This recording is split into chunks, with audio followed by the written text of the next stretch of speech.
بسم الله الرحمن الرحيم. اللهم صل على محمد وآل محمد.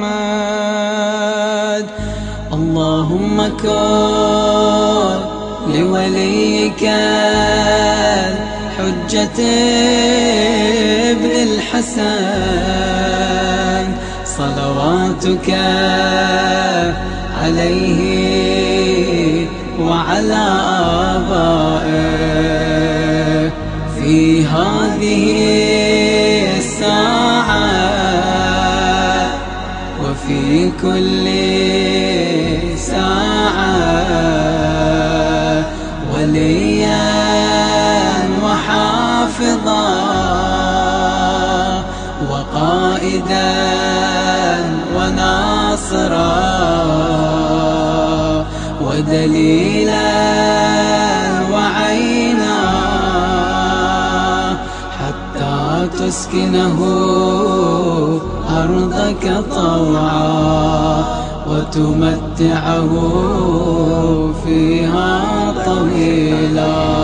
بسم الله الرحمن الرحیم وبہ نستعین وہو خیر معین.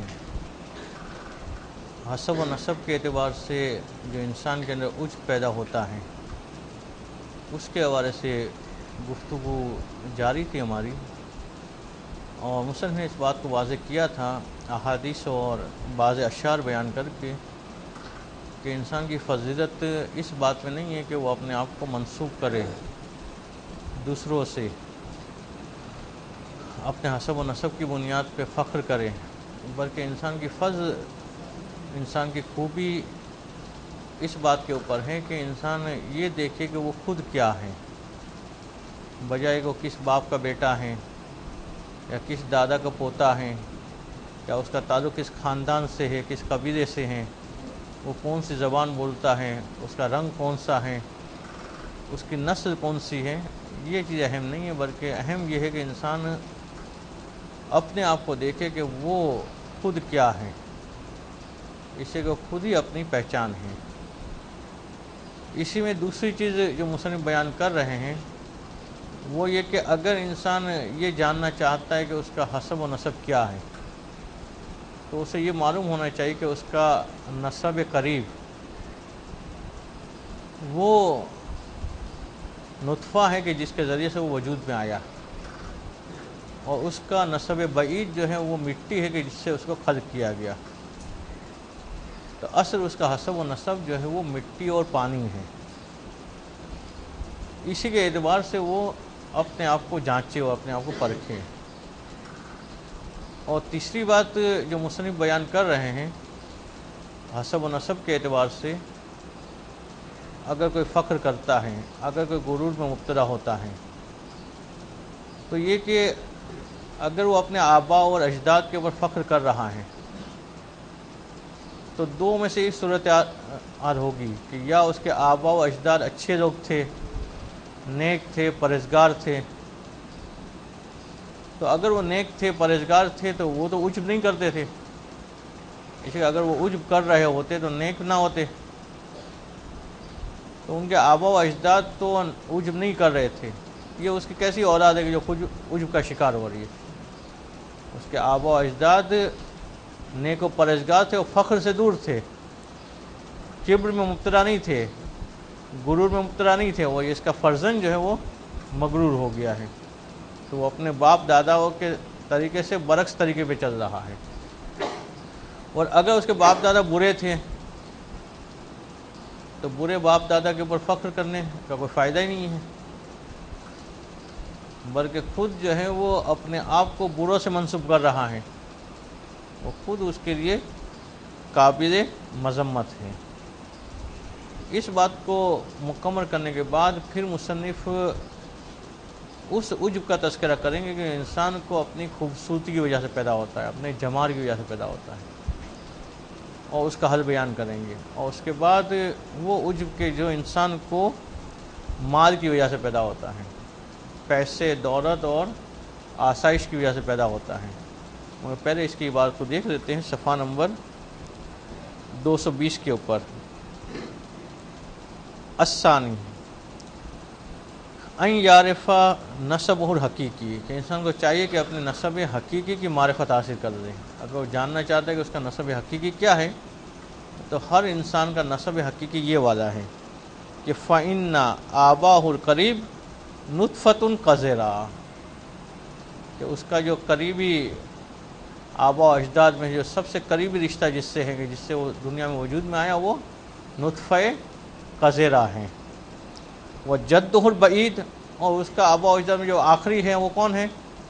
التراب زریزون، وہ مٹی کے جو لوگوں کے پاؤں میں آتی ہے. تو اس بنیاد پہ وہ دیکھے کہ خود کتنا عزت والا ہے. وقد عرف اللہ نسبہ فقال، اور خود پروردگار عالم نے انسان کو اس کے حسب و نسب کی معرفت کروائی ہے یہ کہتے ہوئے کہ وہ بدأ خلق الانسان من طین، کہ پروردگار عالم نے انسان کی خلقت مٹی سے کی ہے. تو یہ انسان کا حسب و نسب کا آغاز ہے. ثم جعل نسلہ من سلالہ من ماء مہین، اور پھر پروردگار عالم نے نسل انسان کو اس سلسلے میں آگے بڑھایا کہ وہ دنیا میں ایک پانی سے، ایک مخصوص پانی سے جو ہے وہ وجود میں آیا. تو وہ اصل الذی یطلع بالاقدام و تکثر منہ الاجسام ای رفعۃ یکون بفرعہ، تو انسان کو جان لینا چاہیے کہ یہ اس کے آباء و اجداد ہے. یہ دو چیزیں ہیں کہ جو اس کی خلقت کی بنیاد ہیں. اگر فخر کرنا تو اس بات پہ فخر کرے کہ میں وہ ہوں کہ جو نجس پانی سے پیدا ہوا ہوں، تو اس پر نہیں کرے گا فخر. یا میں وہ ہوں کہ جو مٹی سے پیدا ہوا ہوں، یعنی وہ مٹی کے جو پاؤں میں آ رہی.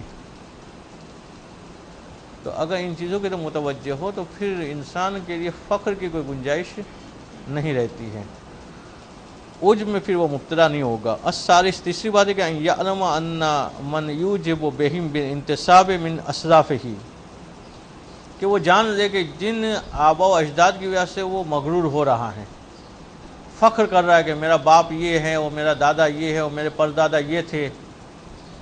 لوگ تو جو کہاں سے رشتے نکالتے ہیں. بعض اوقات کوئی مرتبے والا ہو تو دور کا رشتہ دار ہو تو بھی رشتہ نکال دیتے قریب والا، اور غریب بیچارہ ہو قریب والا تو بھی وہ اجنبی بن جاتے اس کے لیے، پتہ نہیں کون ہے، میں نہیں جانتا ہوں. تو اب یہ باپ داداؤں پہ اگر فخر کر رہا ہے تو وہ جانے کہ ان کانوا من اہل الدیانت والخصال المرضیۃ والشرافت حقیقیہ، اگر یہ باپ دادا نیک لوگ تھے، دیانت دار تھے، اچھی فضیلتوں کے حامل تھے، تو فظاہر انہ ما کان من اخلاقہم اور عجب، تو وہ اچھے کیوں قرار پائے؟ تو ظاہر سی بات ہے کہ اس لیے اچھے قرار پائے کہ ان کے اخلاق کے اندر یہ عجب نہیں تھا جس کا یہ آدمی شکار ہو رہا ہے. اگر عجب ہوتا تو وہ بھی اچھے نہ قرار پاتے. تو ان کے اچھا قرار پانے کی وجہ یہ تھی کہ اس کے اندر فخر نہیں تھا، غرور نہیں تھا، عجب نہیں تھا، بل الذلۃ والازراء علی النفس ومذمتهم واستعظام الخلق، بلکہ وہ اعلیٰ مرتبہ اس لیے قرار پائے کہ وہ اپنے آپ کو پروردگار عالم کی بارگاہ میں ذلیل سمجھتے تھے، پس سمجھتے تھے، خدا کی کبریائی کا اقرار کرتے تھے. وہ یہ جانتے تھے کہ اصل غرور کا حق، تکبر کا حق فقط ذات باری تعالیٰ کو ہے، باقی کسی کو نہیں ہے. وہ یہ جانتے تھے اس وجہ سے. تو فإن اقتدى بهم في اخلاقهم فلا يليق العجب والتعزز، تو اگر وہ اپنے آبا و اجداد کی سیرت پہ چلنا چاہ رہا ہے تو پھر اس کے تو مناسب نہیں ہے کہ وہ غرور کا شکار ہوں، وہ جو ہے وہ تکبر میں مبتلا ہوں. وإلا كان طاعنا في نسبه بلسان حاله، ورنہ خود ہی وہ اپنی زبان سے اپنے نسب کو برا کہہ رہے ہیں. اسی کہ اس کا حسب نسب اچھا تھا مگر یہ خود برا ہے، خود عجب کر رہا ہے، تو اپنے اچھے آبا و اجداد کا حوالہ دے کے اپنی برائی کا اعلان کر رہا ہے، اور اس کے ذریعے سے خود اپنے آبا و اجداد کو نقصان پہنچا رہا ہے. وَإِن لَمْ يَكُنْ مِنْ أَهْلِ الدِّيَانَةِ الْوَاقِعَةِ وَالشَّرَافَةِ الْعِلْمِيَّةِ وَالْعَمَلِيَّةِ، مگر اگر اس کے باپ دادا اچھے تھے ہی نہیں، برے لوگ تھے، نہ کوئی علمی شرف رکھتے تھے نہ کوئی عملی شرف رکھتے تھے، فقط یہ کہ میرا باپ، میرا دادا یا میرا پردادا فلاں حاکم کی حکومت میں فلاں عہدے پہ تھے، یہ والی فضیلتیں ہیں. بل کان رہم مجرد و شوقت ظاہریہ، بلکہ فقط ان باپ داداؤں کے لیے ظاہری شوقت ہو، ظاہری شان ہو. کالسلاطین ظلما و آوانہم، جیسے ظالم بادشاہ ہو یا ان کے کارندے ہوں. یہ فضیلت کر رہا ہے کہ میرا پردادا جو ہیں وہ انگریزوں کی حکومت میں وزیر تھا مثلا، اس پہ فخر کر رہے ہیں. یا میرے دادا کا بھائی جو ہے فلاں حکومت میں وزیر کا بھائی، مثلا وزیر کا جو ہے وہ نوکر تھا، اس پہ فخر کر رہے ہیں. اگر یہ چیزیں ہیں تو فَأُفٌ لِمَنْ يَفْتَقِرُ بِهِمْ، تو وائی ہو ان لوگوں کے اوپر کہ جو ان چیزوں کی وجہ سے فخر کرتے ہیں. وَيُوجِبُ بِنَفْسِهِ لِأَجَلِهِمْ، اور اپنی ذات میں عجب پیدا کرتے ہیں ان چیزوں کی وجہ سے، کہ اذا انتصاب و اذا الکلاب والخنازیر احسن من انتصاب علیہم، اسی اپنے آپ کو خنزیر اور کتوں کی طرف منسوب کرنا یہ زیادہ بہتر ہے ان ظالموں سے منسوب کرنے کے مقابلے میں. تو کوئی فخر کرتا ہے کہ ہاں میرا پردادا کتا تھا؟ کوئی نہیں کرتا. یا میرے پردادا کا بھائی جو ہے وہ سور تھا، فخر نہیں کرتا. کہتے یہ فخر کرے تو شاید زیادہ اچھا ہے، بجائے کہ ظالموں سے نسبت دے کے فخر کرنے کے، کہ میرا پردادا کا بھائی جو ہے فلاں حکومت میں وزیر تھا. ظالموں کی حکومتوں سے نسبت دے کے فخر کرنا، غرور کرنا، اس کے مقابلے میں یہ فخر کرنا زیادہ اچھا ہے. کیف وانہم ممقوتون عند اللہ معذبون فی النار بحیث لو نظر الی صورہم فی النار، اسے کہ کیسے وہ ان لوگوں کے وہ فخر کر رہا ہے کہ جو اس دنیا سے گزر گئے ہیں اور ابھی جو ہے وہ عذاب میں مبتلا ہیں، پروردگار عالم کے نافرمان بن چکے ہیں. اگر وہ فخر کرتے کہ ان کی صورتیں دیکھ لیتا کہ جہنم کی آگ میں ان کی کیا کیفیت ہیں. کہتے وَلِذَٰلِکَ قَالَ صلی اللہ علیہ وآلہ وسلم،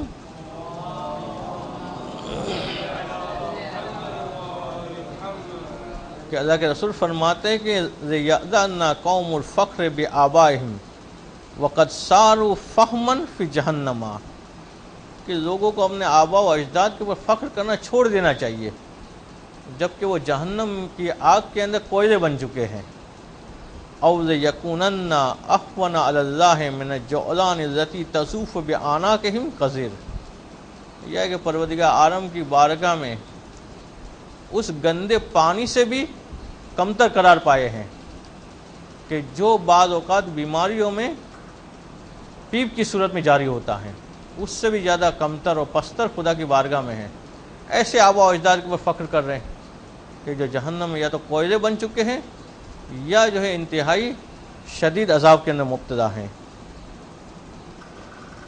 ورویہ انہ افتقر رجلان عند موسیٰ علیہ السلام، روایت میں آیا ہے کہ دو آدمی حضرت موسیٰ علیہ السلام کے سامنے فخر کر رہے تھے ایک دوسرے کے اوپر. جیسے بعض بچوں میں تو عادت ہوتی ہے، سمجھداری آتی ہے، پھر عادت کم ہو جاتی ہے، مگر کہ بعض بڑے بھی جب ذہن ان کا بچوں جیسا ہوتا ہے تو فخر کر رہے ہوتے ہیں. ایک کہتا ہے میرا باپ یہ ہے، تو دوسرا کہتا ہے میرا دادا یہ ہے، تو تیسرا کہتا ہے میرا پردادا یہ ہے، تو چوتھا پھر اپنی فضیلت بتاتا ہے. تو یہ دو آدمی حضرت موسیٰ علیہ السلام کے سامنے جو ہے وہ فخر کر رہے تھے.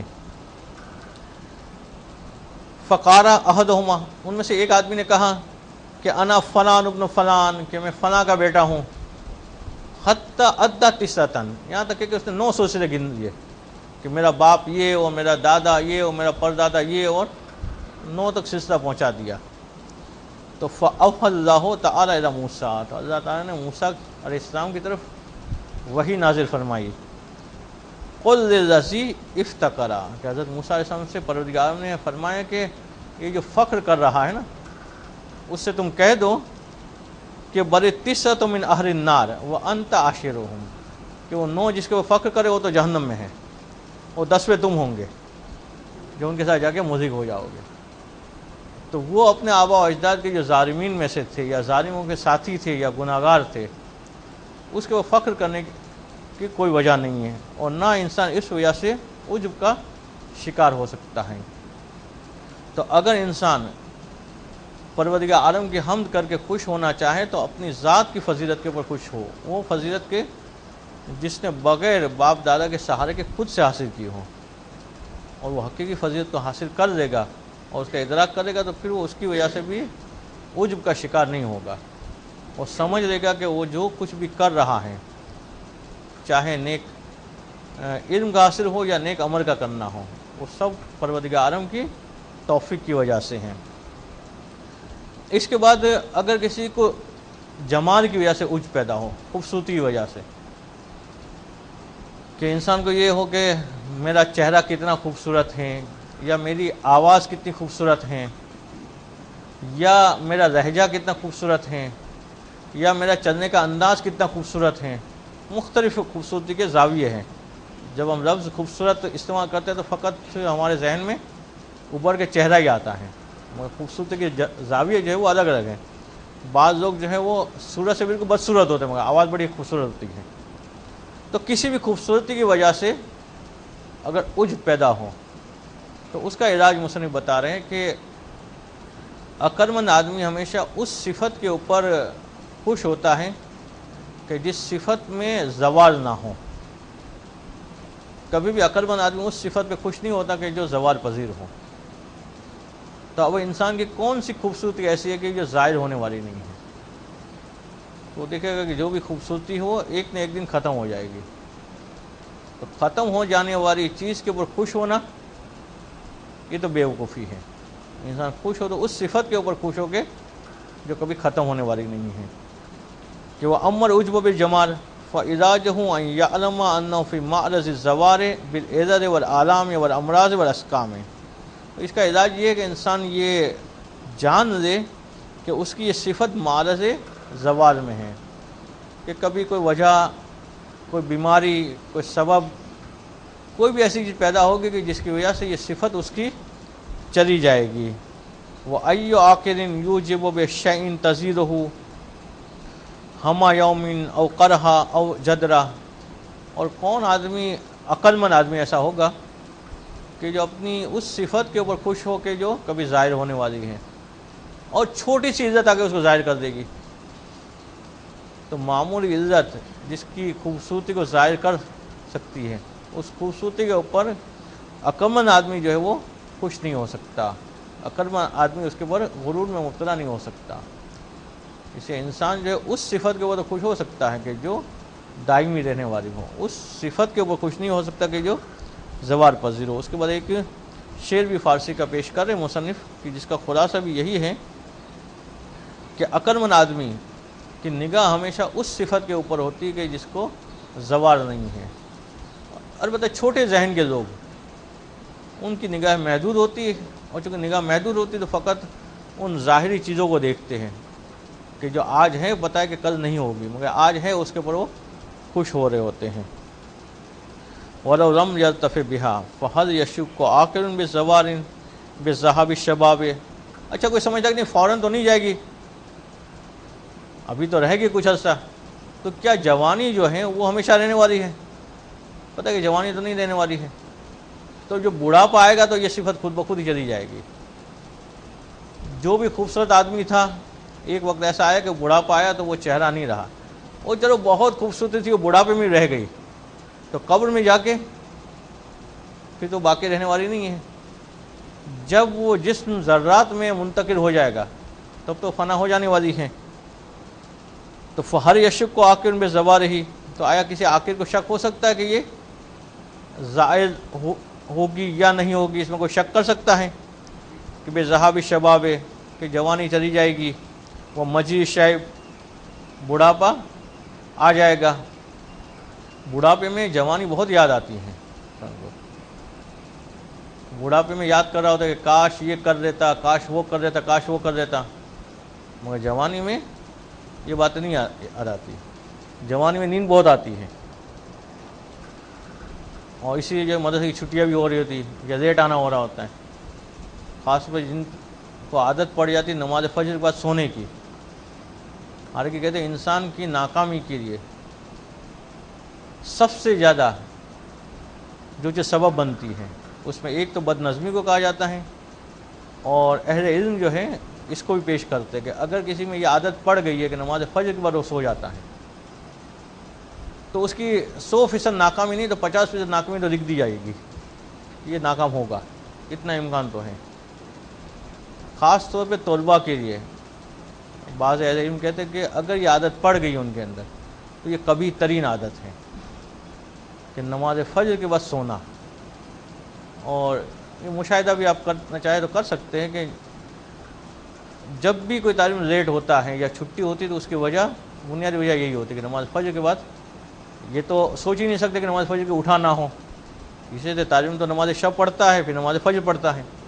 اب اول وقت میں نماز پڑھ رہی تو آج کل کے اعتبار سے تو ٹائم کافی جلدی ہو جاتا ہے, 11:30 سے پہلے ہو جاتا ہے. تو اب اس کے بعد دل چاہتا ہے کہ تھوڑا سو لے تو وہ تھوڑا کے بجائے زیادہ ہی ہو جاتا ہے. تو طالب علم کو اپنا ٹائم ٹیبل ایسا سیٹ کرنا چاہیے کہ نماز فجر کے بعد سونے کی گنجائش نہ رہے. نماز شب کے بعد نماز فجر پڑھنے کے بعد بہترین وقت ہے مطالعے کا, کہ باقی رات کو نہ کرے تب بھی چلے جائے گا, اس وقت کو یوز کر کے اس میں مطالعہ کر دیں. مگر جو جوانی کی نیند حاصل کر دیتا ہے کہ بڑا مزہ آتا ہے سونے میں. ویسے زیادہ بہت زیادہ آرزو ہوں, ویسے تو کوئی اچھی آرزو نہیں ہے, وہ بہت زیادہ آرزو ہے کہ نہیں صبح سویا جائے, تو وہ آرزو خواہش اتوار کے دن پوری کر دی ہے. آرام سے کی جا سکے, سب سو جائے تو ہم بھی سو جائیں مثلا. اب وہ دیکھو کہ فضیلت نہیں ہے کہ مثلا انسان کہ بہت بڑی فضیلت حاصل ہو گئی, صبح کی نیند مل گئی, مگر کوئی چاہتا ہے کہ ہاں اس فضیلت کو حاصل کرے, اس کو درک کیے بغیر نہ رہے, اس سے محروم نہ رہیں, تو چھٹی کے دن اس فضیلت کو حاصل کیا جائے. ورنہ ہوگا یہ کہ بڑھاپے میں پھر پچھتانا پڑے گا. بڑھاپے میں نیند نہیں آ رہی ہوگی, بلکہ ہو سکتا نیند کی گولیاں کھانی پڑے. اس وقت فرصت ہی فرصت ہوگی, تب یاد آئے گی جوانی کہ کاش اس وقت پڑھ لیتا, کاش اس وقت فلاں کام کر لیتا. مگر انسان جو ہے جس وقت جو کام کرنا چاہیے اس وقت نہیں کرتا اور بات کے لیے وہ پچھتاتا رہتا ہے.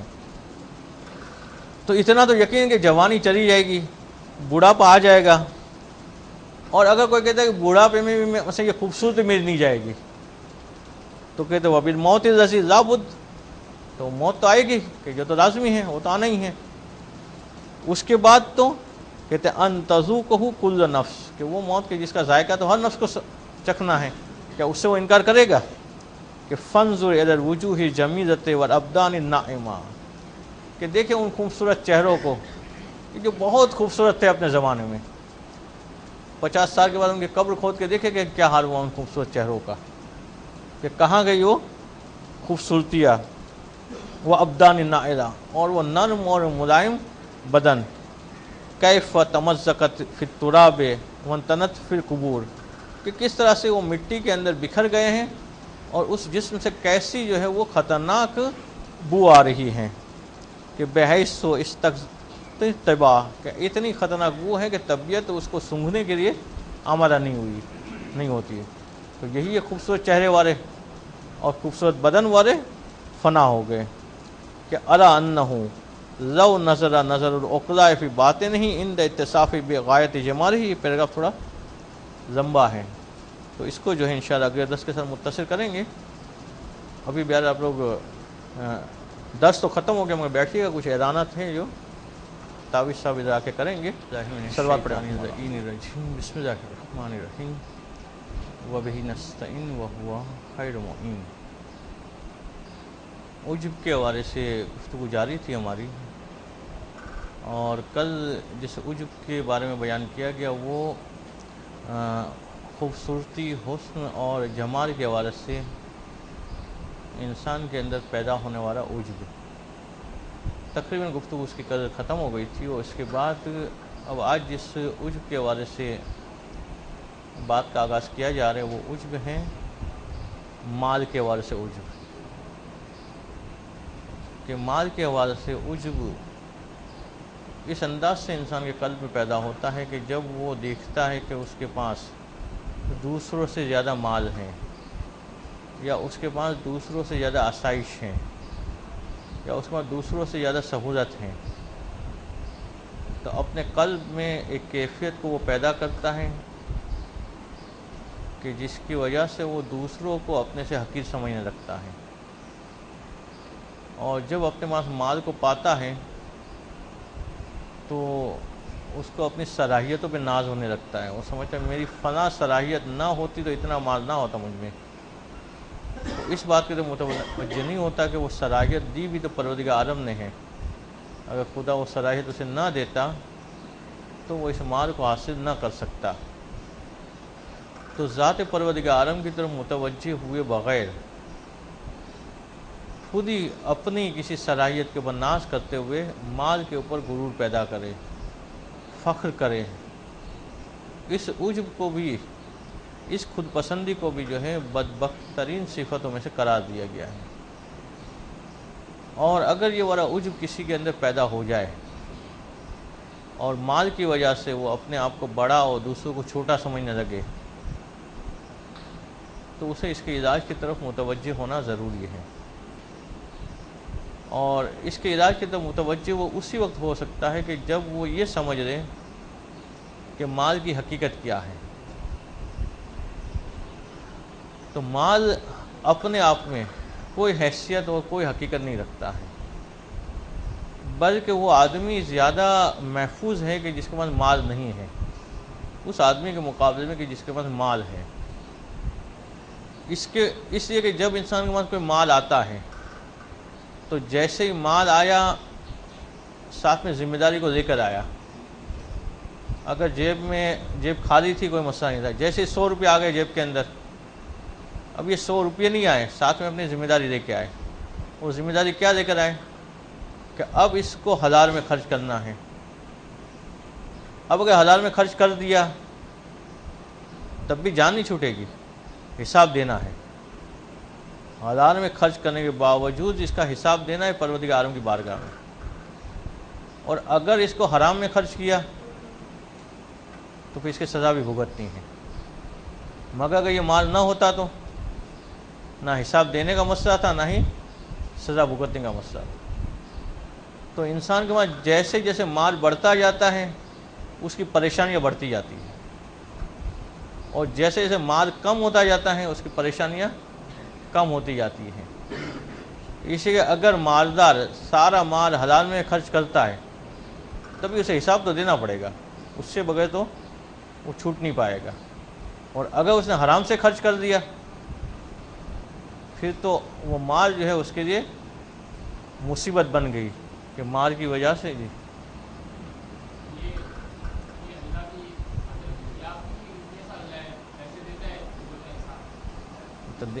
عدل کے خلاف کا عین عدل ہے۔ یہ دینے والے کو حق حاصل ہے کہ وہ پوچھے کہ بھائی میں نے جو دیا تھا اس کا کیا کیا تم نے۔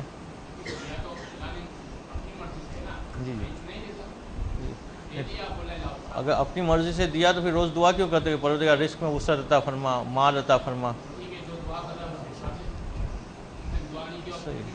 اس کا آسان حل ہے کہ اگر انسان چاہتا ہے کہ اسے مال جو ملے اس کا وہ حساب نہ دینا پڑے تو جیسے ہی مال آئے فوراً راہ خدا میں خرچ کر دے، حساب نہیں دینا پڑے گا اس کو، ختم۔ جی ہاں، اگر اس کی وجہ سے گھر والے متاثر نہیں ہوتے ہیں، بعد میں اس کو خود سڑکوں پہ نہیں آنا پڑتا ہے بھیک مانگنے کے لیے تو اچھا ہے۔ مگر اگر سارا کا سارا خرچ کر دے وہ بعد میں خود ہی جو ہے وہ فقیر بن جائے تو پھر یہ اچھا کام نہیں ہے۔ تو خرچ کرنے میں بھی افراط و تفریط میں مبتلا انسان نہ ہو، ایسا نہ ہو کہ جیب کے اوپر جو ہے ایسی سلائی کر دے کہ پیسہ نکل نہیں نہ پائے، پکی سلائی ہو، اور نہ جیب کو اتنا مثلاً جو ہے وہ کھلا چھوڑ دے کہ اتنا خرچہ کرتا رہے کہ پھر گھر والوں کا خیال ہی نہ رہے۔ افراط و تفریط سے ہٹ کر جو ہے مال کو خرچ کیا جائے گا۔ یہاں پہ جس بات کے لیے مصنف متوجہ کر رہے ہیں وہ یہ کہ مال کی حقیقت کو پہچانیں گے۔ مال ہے کیا؟ کہ مال اصل میں وبا ہے، مصیبت ہے، کوئی فائدہ مند چیز نہیں ہے۔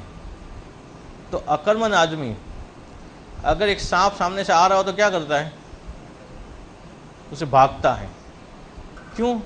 اس کا ڈر ہوتا ہے کہ دو میں سے ایک بات ہے، یا تو یہ ڈس دے گا، اگر ڈس نہیں بھی دیا تو مجھے خوف زدہ تو ضرور کر دے گا یہ، تو کہتے مال سے بھی ایسے ہی بھاگنا پڑے گا۔ اسی کا مال آیا تو یا تو وہ ڈس دے گا، اسی کا مال آیا تو ممکن حرام مبتلا ہو جائے، اور اگر نہیں ڈسا اس نے، حرام مبتلا نہیں بھی ہوئے تو بھی ڈرتے تو رہیں گے کہ ایسا نہ ہو کہ یہ حرام میں خرچ ہو جائے، ایسا نہ ہو کہ ایسی جگہ پہ خرچ ہو جائے کہ جہاں پہ خرچ کرنے پہ خدا راضی نہیں ہے۔ تو مال کو وبا سمجھا جائے، مصیبت سمجھا جائے اور اس سے بھاگا جائے۔ جیسے کہ انسان درندوں سے بھاگتا ہے، وحشی چیزوں سے بھاگتا ہے، سانپ اور بچھوؤں سے بھاگتا ہے، مگر ناسمجھ بچہ کیا کرتا ہے؟ اگر اس کے سامنے سانپ آئے تو کیا کرتا ہے؟ اس کے اوپر ہاتھ پھیرتا ہے، دکھتا ہے بڑا نرم و ملائم ہے، مزہ آ رہا ہے۔ کہتے بیوقوف لوگ اسی طرح سے مال سے محبت کرتے ہیں، کہ جس طرح سے بچے جو ہیں وہ سانپ سے کھیلنے لگتے ہیں، اس لیے کہ بچوں کو معرفت نہیں ہوتی ہے کہ سانپ کے اندر زہر کتنا قاتل بھرا ہوا ہے اس کے اندر، کہ اگر اس نے ڈس دیا تو کیا ہوگا۔ تو جو ناواقف لوگ ہیں وہ مال سے محبت کرتے ہیں، وہ مال کو جمع کرتے ہیں، وہ مال کو اپنے پاس اکٹھا کر کے رکھتے ہیں۔ مگر جو عقل مند ہیں، اگر اس کے گھر میں اگر کبھی سانپ گھس بھی جائے تو کیا کرتے؟ وہ ڈنڈا لے کے اس کے پیچھے بڑھتے ہیں کہ گھر سے نکل جائے، یا مار بھگاتے ہیں۔ تو عقل مند لوگوں کے گھر میں اگر کبھی مال آ بھی گیا تو ان کی کوشش کیا ہوتی ہے کہ جلد سے جلد یہ بوجھ نکلے گی۔ جی دیکھیں اصل تو یہ ہے، اس کے بعد جو ہے بعض اوقات انسان کو سانپ پالنا پڑتا ہے، تو وہ سانپ کے اندر جو زہر کی تھیلی وہ نکال دے، اس کو سانپ پالے۔ تو اس طرح سے یہ مال کبھی مثلا جو ہے ضرورت پڑے کہ جمع کرنی پڑے تو اس میں سے جو زہریلا پن ہے وہ نکال لے، کہ پورا پہلے اپنے آپ کو متقی پرہیزگار بنا لے، پھر وہ مال کو جمع کر کے جو ہے نیک کاموں میں خرچ کرے۔ اور جب تک انسان اپنے آپ کو یہ نہ سمجھے کہ میں اتنا بالغ ہو گیا ہوں کہ سمجھ آ گئی کہ یہ سانپ کے اندر زہر کہاں ہوتا ہے کہاں نہیں، تب تک مال کو جمع نہ کرے۔ سمجھداری آ جائے تو پھر سانپ کو پکڑے بھی تو وہ وہاں سے بھی نہیں پکڑے گا، منہ کی طرف سے نہیں پکڑے گا وہ۔ خیر وہ تو سانپ پکڑنے والے زیادہ اچھا بتائیں گے کہاں سے پکڑتے ہو، کسی منہ کی طرف سے پکڑتے ہو، تو پھر وہ ایسی جگہ سے پکڑے گا کہ سیف رہے اپنے آپ کو۔ تو اگر وہ تقویٰ اختیار کر لیا اس نے، بالغ ہو گئے اس اعتبار سے، تو اب مال جمع بھی کریں گے تو وہ اس جگہ سے پکڑیں گے کہ حرام میں مبتلا نہ ہونے پائے۔ پھر آنے کا راستہ بھی حلال والا ہوگا، جانے کا راستہ بھی حلال والا ہوگا۔ مگر عام حالت میں جو ہے مال جمع کرنے والا آدمی جو ہے اگر متقی نہیں ہے تو بیوقوف ہے۔ یہ زیادہ آسان جملہ ہو جائے گا، چلے شاید بعض کو برا لگ رہا تھا کہ سب کو بیوقوف بنایا جا رہا ہے۔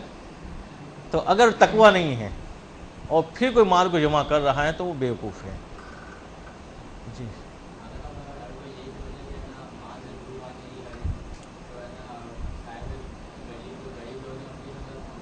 پھر کوئی غریب ہی نہیں رہے گا۔ اگر کوئی سب اس طرح سے مال سے دور بھاگنے لگیں گے تو صاحب حق کو ان کا حق مل جائے گا۔ یہ تو بیچارے محتاج لوگ ہیں ہی، اسی لیے کہ کچھ لوگوں نے جمع کر کے رکھا ہوا ہے اکٹھا کر کے، وہ تجوری کے تالے کھولتے نہیں ہیں، اسے بیچارے مستحق جو ہے وہ پریشان پھر رہے ہیں۔ جب لوگ اپنے مالوں کو نکالنا شروع کر دیں گے تو پھر مستحق نہیں بچے گا، خود بخود ان کے مسئلے حل ہو جائیں گے۔ تو یہ مال کی محبت اگر قلب سے نکل جائے گی تو یہ بہت سارے مسائل جو ہے وہ خود بخود ہی ختم ہو جائیں گے۔ تو اگر کوئی مال کو اکٹھا کر رہا ہے تو گویا کہ اپنے گھر میں سانپوں کو اکٹھا کر رہا ہے، اور سانپ کو اکٹھا کرنے کے بعد جو خوف پیدا رہے گا۔ جی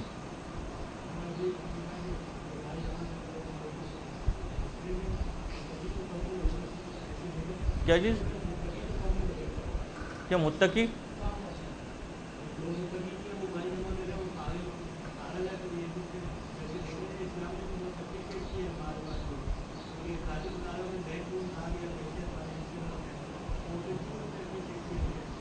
آواز واضح نہیں، تھوڑی سے قریب آ جائے آپ، یا پھر یہ کہ آواز بھی ان کی طرح زوردار رکھے تھوڑی۔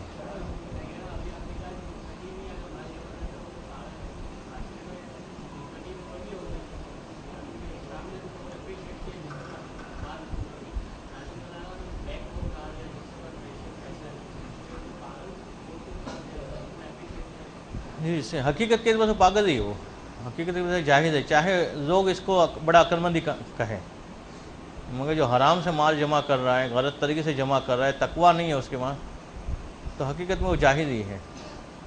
عقل کی تعریف ہی یہ کی ہے کہ عقل اسے کہتے ہیں کہ جو پروردگار عالم کی معرفت کروائے، جو پروردگار عالم سے قریب کر دے۔ وہ عقل کے جو خدا سے قریب کرنے کے بجائے خدا سے دور رہ جائے تو وہ عقل نہیں ہے، وہ سمجھ جائے کہ عقل بندی ہے، مگر وہ بیوقوفی ہے۔ تو مال اکٹھا کرنے والے ممکن ہے سمجھے ہم بڑے عقل مند ہیں، اسی طور میں زیادہ مال جمع ہو گیا ہے، مگر حقیقت ہے کہ وہ بیوقوف ہے۔ اگر یہ مال جمع کرنا فضیلت ہوتی تو آج تاریخ میں لکھا ہوتا کہ مولا علیہ السلام کی اتنی پراپرٹیز تھی، امام حسن علیہ السلام کی مثلا عمارتیں بنوائی تھی، اتنی جائیدادیں تھی۔ تاریخ میں سیرت میں نہیں دیکھتے ائمہ کی پراپرٹیز کے بارے میں۔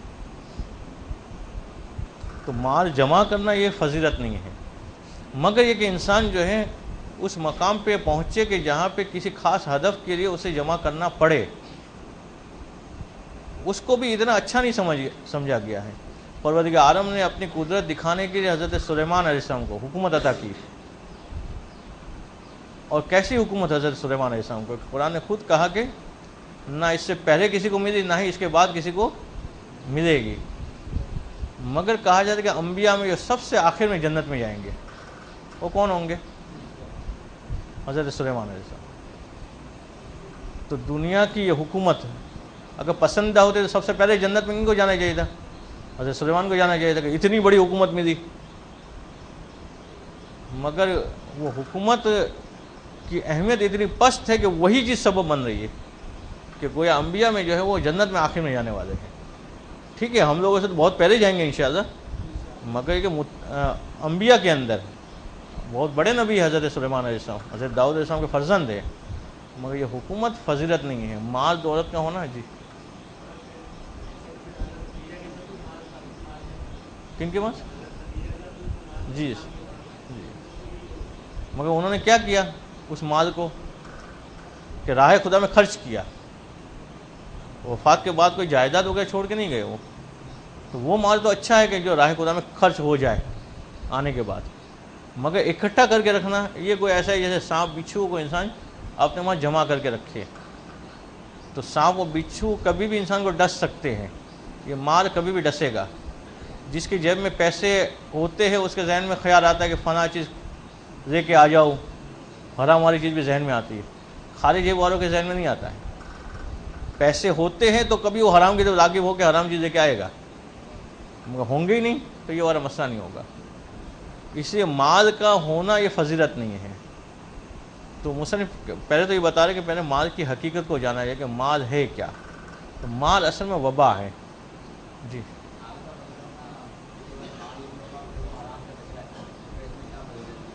کیا وہ مال نہیں ہوگا؟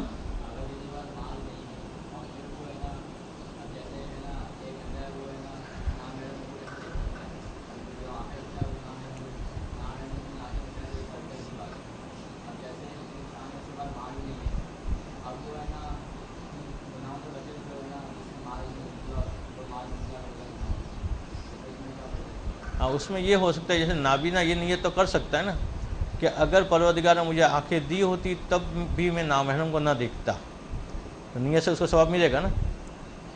تو اگر یہ غریب ہیں مال نہیں ہے، وہ یہ نیت کر کہ اگر پروردگار نے مال دیا ہوتا تو میں یہ مال راہ خدا میں خرچ کرتا، اسے نیک کام کرتا، نہیں یہ مال اسے نہیں کر رہا ہوں تو اسے ثواب ملے گا نیت کا۔ تو نیت کر کے وہ اجر کو حاصل کر سکتا ہے۔ یہ اور بات ہے کہ عام طور پہ کہا جاتا ہے کہ جب انسان کے پاس نہیں ہوتا تو بڑے بڑے ارادے ہوتے ہیں، آ جاتا ہے پیسے تو پھر ارادے ٹوٹ جاتے ہیں۔ غریب ہوتا ہے تو بڑی بڑی پلاننگ کرتا ہے کہ پیسے آئے تو یہ کر دوں گا، وہ کر دوں گا، وہ کر دوں گا۔ جب پیسے آتے ہیں تو کوئی وعدے یاد سے نہیں رہتے ہیں۔ اب پہلے عبارت کو کچھ دیکھ لیتے ہیں، اس میں مزید وضاحتیں بھی ہیں مگر عبارت بالکل نہ رہ جائے۔ صفحہ نمبر 221 کا آخری پیراگراف۔ بسم اللہ الرحمن الرحیم۔ وَأَمَّا الْعُجْبُ بِالْمَالِ، کہ مال کی وجہ سے کسی کو عجب پیدا ہو جائے تو فَهُوَ عُجْبٌ بِأَمْرٍ خَارِجٍ عَنْ ذَاتِ انسان ہے، یہ ایک ایسا عجب ہے کہ جو ذات انسان سے ہٹ کر چیز کی وجہ سے ہے۔ پہلے عجب پیدا ہو رہا تھا انسان کو اپنے حسن کی وجہ سے، تو اس کی ذات سے منسلک تھی، یہ مال اس سے ہٹ کر چیز ہے۔ فَهُوَ أَقْبَحُ أَنْوَاعِ الْعُجْبِ، عجب کی جتنی بھی قسمیں ہیں اس میں سب سے قبیح ترین صفت جو ہے وہ یہی مال والا عجب ہے۔ وَعِلَاجُهُ، اس کا علاج کیا ہے؟ کہ أَن يَتَفَكَّرَ فِي آفَاتِ الْمَالِ، کہ وہ غور و فکر کرے کہ مال کی مصیبتیں کیا کیا ہیں، مال کی وجہ سے وہ کن پریشانی میں مبتلا ہوتا ہے۔ وَكَوْنُهُ مِن مَعْرَضِ الْفَنَاءِ وَالزَّوَالِ، اور اس بات کو وہ یاد کرے کہ مال جو ہیں وہ فنا ہو جانے والی چیز ہیں، مال جو ہے وہ ظاہر ہو جانے والی چیز ہے. مال کی وجہ سے نہ مال وعدہ یاد رکھا جاتا ہے، نہ ہی مال کو یاد رکھا جاتا ہے. شیخ صدوق علیہ رحمہ کے زمانے میں کتنے مالدار لوگ ہوں گے؟ تاریخ میں کسی کا نام نہیں ملتا کہ شیخ صدوق کے زمانے میں فلاں مالدار آدمی تھا، اتنا مال تھا اس کے پاس. مگر شیخ صدوق کا نام ملتا ہے، ان کی کتابوں کا نام ملتا ہے، ان کے علم کا نام ملتا ہے. تو علم باقی رہنے والا ہے اور عالم بھی باقی رہنے والا ہے، مگر نہ مال باقی رہنے والا، نہ ہی مالدار باقی رہنے والا ہے. دوسری بات ہے کہ مال والے کے ساتھ 4 خطرے جو ہیں ہمیشہ اس کے ساتھ گردش کر رہے ہوتے ہیں کہ کون معرض الفناء و زوار من غصب و نہب و حرق و غرق. اس کو ڈر ہوتا ہے کہ اس کا مال کو اس نے چھین لیا تو غصب سے خوف زدہ ہوتا ہے. ایک آدمی خالی جیب لے کے جا رہا ہو تو کوئی ڈر نہیں ہوتا کس گلی سے گزرے، کہاں سے جائے، پتہ ہے کچھ نہیں ہے ہی نہیں جو کوئی لوٹ کے جائے گا. مگر جیب میں اگر پیسے پڑے ہو تو معلوم کرے کہ یہ گلی کیسی جانے ایسی ہے نہیں ہے، بعض راستہ بدل کے جائے گا، گھوم کے جائے گا. اسے کہ مال ہوتا ہے تو ساتھ میں خوف بھی آتا ہے. امیر کے گھر کے باہر جو ہے وہ 2 چوکیدار بیٹھے ہوتے ہیں، وہ بیچارے رات کو چوکیدار جاگتے تو وہ اندر سوتا ہے، بلکہ بعض اس کے باوجود نہیں سو پاتا ہے جبکہ گیٹ کے وہ چوکیدار بھی لگے ہوئے. مگر غریب کیا ہے بیچارہ دروازہ کھلا رکھ کے سوتا ہے کہ ہوا آئے گی. کوئی اس کو کہتا ہے کہ بھائی چور بھی آ جائے گا، آ کے لے کیا جائے گا، تو وہ بے فکری سے سوتا ہے. تو مال کے ساتھ یہ مصیبتیں بھی آتی ہے کہ غصب کا خوف ہے، وہ نہب لوٹ جانے کا خوف ہے، ور ہر کے ور کر کے ہلک جل جانے کا خوف ہے، غرق ڈوب جانے کا خوف ہے مال کے.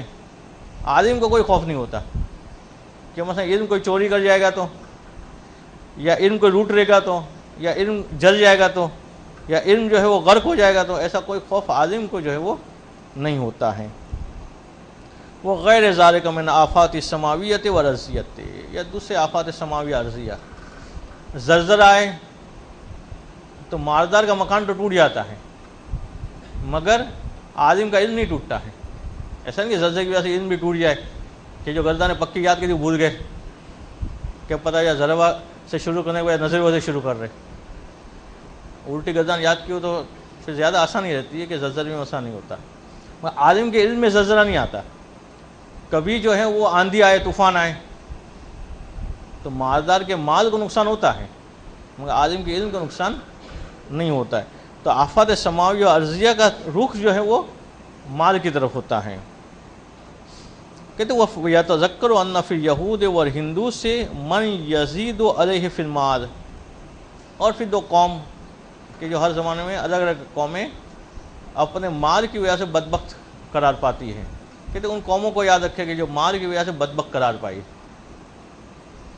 تو کیا کوئی مالدار بن کے اس قوم سے اپنے آپ کو ملک کرنا چاہ رہے ہیں؟ کہتے وہ افن لشرفن یسبقہ فیہ یہود و ہندوسو، کہ اف ہے اس آدمی کے لیے جو اس شرف کو حاصل کرنا چاہ رہے ہیں کہ جو بدبخت قوموں کے لیے خاص تھا. وہ افن لشرفن یاخذہ السارق فی لحظۃ، اور مسلم کہتے افسوس ہے اس شرف کے اوپر کہ جب چور جب چاہے تو اس سے وہ شرف چوری کر سکتا ہے. تو اس شرف کو حاصل کر کیا کرے گا؟ علم دوبارہ عالم بالکل بے فکری سے سویا ہوا ہوگا، اس لیے پتہ ہے کہ رات کو کوئی آ کے علم چوری نہیں کر جائے گا، زیادہ کتاب چوری کر سکتا ہے کوئی. مگر دولت مند اس دولت کو چاہ رہا ہے کہ جب چور چاہے تو اسے جو ہے وہ چوری کر کے کنگلا بنا سکتا ہے. تو فیہود صاحبہ ذلیلا مفلسا، تو پھر اس کا صاحب واپس ذلت اور رسوائی میں مبتلا ہو جاتا ہے. اس کے بعد مصنف ایک اور نقطے کی طرف متوجہ کر رہے ہیں کہ صاحب مال کی عزت جو ہے کب تک ہے؟ جب تک اس کے پاس مال ہے. اگر مال چلا گیا تو صاحب مال کی عزت بھی چلی جاتی ہے، جبکہ صاحب علم کی عزت علم سے منسلک ہے، اور علم ایسی چیز نہیں ہے کہ جو صاحب علم سے جدا ہو سکے. وہ یتذکر ما ورد فی ذم المال و حقارت اغنیاء، اور یاد کریں ان چیزوں کو کہ جو وارد ہوئی ہیں مال کی مذمت میں اور اغنیاء کی حقارت میں. مال کو پسندیدہ شے نہیں قرار دیا گیا اور اغنیاء کو اچھے لوگ نہیں قرار دیے گئے. چاہے کوئی غنی کی کتنی تعریف کر دے غنی ہونا کوئی فضیلت نہیں ہے، غنی ہونا کوئی منزلت نہیں ہے، غنی ہونا کوئی کمال نہیں ہے. اسی کے غنی کی مذمت آئی ہے، مال کی جو مذمت آئی ہے. تو جو مال کی مذمت میں اور حقارت اغنیا میں جو باتیں آئی ہیں اس کو یاد کریں، ان احادیث کا مطالعہ کریں. وفی فضیلت الفقر و شرافت الفقراء، اور ان حدیثوں کا مطالعہ کریں کہ جو فقر کی فضیلت بیان کر رہی ہے اور فقراء کی فضیلت بیان کر رہی ہے. لفظ فقیر جب استعمال ہوتا ہے تو ایک تو ہمارے ذہن میں وہی عمومی معنی آتا ہے. فقیر سے وہ فقیر مراد نہیں ہے. فقیر سے عام طور پر معنی کیا آتا ہے؟ جو راستے میں بھیک مانگ رہا ہو، کہ چاہے گھر میں جو اچھے کپڑے رکھے ہیں وہاں بھیک مانگنے کے پھٹے پرانے کپڑے پہن لیے، وہ بھی تھوڑی زیادہ پھاڑ کے، بالکل سیدھا سیدھا چل سکتا ہے مگر لوگ ویسے تو بھیک دیں گے نہیں، تھوڑا رنگڑا ہو کے چلنا ہے اس کو. جو باقاعدہ اپنے آپ کو فقیر بناتے، وہ فقیر مراد نہیں. اس سے فقیر کسے کہتے ہیں؟ کہ جس کی آمدنی اس کے اخراجات سے کم ہو، اخراجات زیادہ ہو آمدنی کم ہو، وہ فقیر ہیں. اور اس کو اچھا مانا گیا ہے، فقر کو جو ہے وہ اچھا مانا گیا ہے کہ انسان جو ہے اس حالت میں زندگی گزار رہا ہو کہ اس کی آمدنی، البتہ فالتو اخراجات کی بات نہیں ہو رہی، جائز اخراجات کی بات ہو رہی کہ جو اس کی ضروری اخراجات ہیں اس اعتبار سے اس کے آمدنی اس کے اخراجات سے کم ہوں. اب یہ فقیر و غنی شرعی اعتبار سے الگ بھی ہو سکتے ہیں کہ آدمی جو ہے 10,000 کما رہا ہو اور وہ غنی ہو، اسے خرچہ 9,000 کا ہے، اور ایک آدمی 1,00,000 کما رہا ہے پھر بھی فقیر ہو، اسے خرچہ 1,10,000 کا ہے تو فقیر ہو جائے گا. تو فقر کو اچھا مانا گیا، فقراء کو اچھا مانا گیا ہے. بعض اہل علم تو کہتے ہیں، البتہ ان کے یہ جملہ بعضوں کے قابل اشکال ہو مگر اس کے لیے ہمارے موجود ہیں. وہ کہتے ہیں کہ کوئی اہل علم ہو ہی نہیں سکتا جب تک کہ فقیر نہ ہو، البتہ شرعی فقیر، کہ فقر میں مبتلا نہ ہو. حتیٰ کہ کہا جاتا ہے کہ بعض اہل علم اگر دیکھتے تھے کہ اس کے پاس ضرورت سے زیادہ مال آ گیا ہے تو اس خوف سے کہ ایسا نہ ہو کہ ہم اہل علم کی صفت سے نکل جائے، اس زائد مال کو خرچ کر دیتے تھے تاکہ اس صفت پہ باقی رہے. اس لیے فقر اور علم کو بعض مقامات پہ لازم ملزوم قرار دیا گیا کہ علم کے ساتھ فقر ضرور ہوگا، کہ اگر فقر نہیں ہے تو ممکن ہے علم بھی نہ ہو. البتہ یہ ساری باتیں اپنے مقام پہ تفصیل طلب ہیں اور آج تو اتنا وقت نہیں ہے، مگر اس کا مطلب یہ نہیں کہ انسان جو ہے وہ جان بوجھ کے اپنے آپ کو فقیر بنا دے، یہ ذہن میں رہے.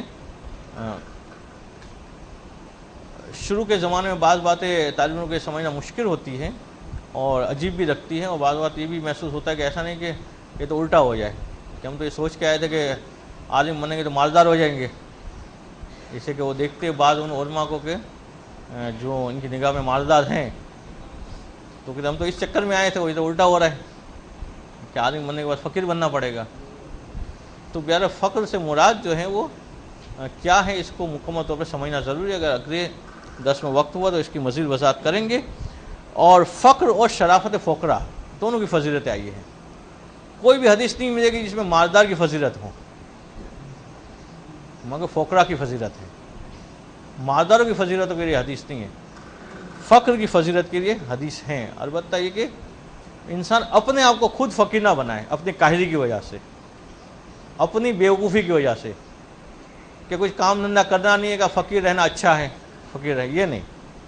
اپنے اعتبار سے جتنی محنت ہو سکتی وہ پوری کرے، اور پھر پروردگار عالم کی قدر اس کے لیے یہی ہو، اس کی تقدیر میں یہی ہو کہ وہ فقر کی زندگی گزارے تو اس کے اوپر راضی رہے، قناعت پسند بنے، اور اپنے اندر ہوس پیدا نہ کرے، اور اپنے فقر کو دور کرنے کے لیے مال حرام کی طرف راغب نہ ہو، مگر خود اپنے کاہل پنے کی وجہ سے، سستی کی وجہ سے اپنے آپ کو فقیر بنا کے رکھے، یہ پسندہ نہیں ہے. وہ سب کے ہی میرا جنت فی القیامہ، اور قیامت کے دن جنت میں جو پہلے داخل ہوں گے وہ فقیر ہوں گے. فقراء کو پہلے داخل ہونا پڑے گا. امیر کو تو روک دیا جائے گا، تم ویسے بھی جنت میں دنیا میں بڑے مزے کر کے آئے ہو، اور پہلے ان لوگوں کو جانے دو جو بیچارے فقر و فاقہ میں گزارے ہیں. فقراء کو جو ہے جنت میں پہلے داخل کیا جائے گا. اس کے بعد اغنیاء کو، اگر اس قابل ہوں گے کہ جنت میں جا سکے تب بھی ان کی باری جو ہے وہ آخر میں آئے گی. یہ وہ بات ہے کہ دنیا میں جو پہلے باری عمرہ کی آتی ہے، فقراء کی باری آخر میں آتی ہے، وہ بھی اگر کچھ بچ جاتا ہے تو۔ وما ورد فی عقوبۃ الموجب بالمال بخصوصی، اور وہ روایتیں کہ جو مال کی وجہ سے عجب کرنے والے کی مذمت میں آئی ہیں۔ اور ایک روایت مصنف بیان کر بھی رہے مگر اس کو اگلے درس میں دیں گے، تھوڑی سی لمبی روایت بھی ہے اللہ کے رسول کی حدیث کے، اس کا حال کیا ہوگا۔ وہ خود پھر وہ قارون کا واقعہ کہ جس کو اپنے مال کی وجہ سے فخر تھا، اور اس مال کے فخر نے، مال کے عجب نے اسے کس مقام پہ پہنچا دیا، مگر یہ انشاءاللہ اگلے درس میں آ جائے گا۔ صلوات پڑھیں۔